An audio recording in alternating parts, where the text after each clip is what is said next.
Chesney Hughes returned to form with 100 on the third day of the LV County Championship match between Derbyshire and Northamptonshire at the 3A County Ground, a day enjoyed by the home batsmen who put their team in control.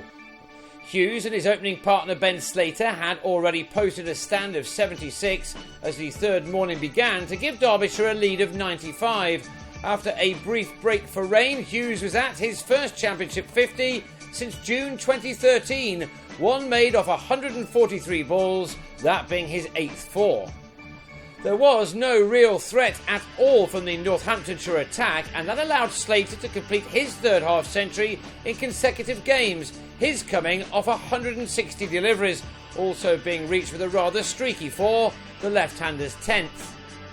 It was a batsman-dominated morning with, apart from the occasional edge, Hughes and Slater batting with very few problems. Indeed, by the time the 26 overs of the session had been completed, these two had carried the total to 169 without loss, Hughes on 85 and Slater 68. 40 minutes after the restart, Hughes ended his 2-year wait for 100. You have to go back to May 2013 when he made the headlines with a 270 against Yorkshire in Leeds. He reached his mark here off 249 balls, with 13 fours included, and he celebrated in style. With that out of the way, he looked to push on, but fell LBW to Rob Keogh, who bowled 33 overs unchanged in the racecourse end. Hughes departed on 104. So now it was left to Slater to see if he could match the heroics of his opening partner. The 23-year-old has scored only 2 first-class hundreds, and he looked set for a third as he moved into the 90s on a pitch which was still playing well. But 6 short of a deserved ton, he went after a wide ball from David Willey and edged behind. Still, he'd batted for 89 overs, 5¼ hours, and had faced 237 balls for his runs, which had put his side right on top. Oddly, Hashim Amla never really settled, and it came as no real surprise when he was bowled by Willey, the pick of the Northants attack. The South African was on his way for 20. The lead stood at 274 now, and with the wind getting up, it was left to Scott Elston to add more to that as quickly as possible. He and Wayne Madsen played as many shots as they could, in adding another 52 runs for the 4th wicket in 12 overs. Derbyshire's lead was well into the 300s, but Madsen still wanted plenty more for his team.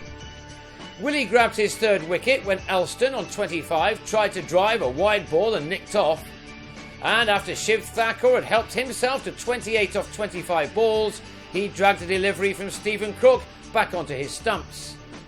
That brought in Harvey Hussain, who showed plenty of urgency in his cameo. This shot off Crook went for 6 with a minimum of backlift. The young keeper made 46 off 38 balls, and after Madsen completed his 50 off 85, he declared with his team using up 122 overs in making 407 for 5. His bowlers now well rested. Northamptonshire now then had a minimum of 104 overs to chase down 427 for a famous win, but they lost Stephen Peters' first ball as he turned a short delivery from Mark Footed to Elston at short leg. Kyle Kurtzer was dropped at 4th slip off the unlucky Tom Taylor, but the Scot then got a thinner edge off Footed to go for 11 at 17 for 2, an ideal start for Derbyshire.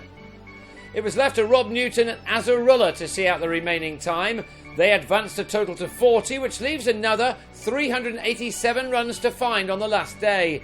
Northamptonshire have a huge task ahead of them to prevent Derbyshire from securing their 2nd win of the season.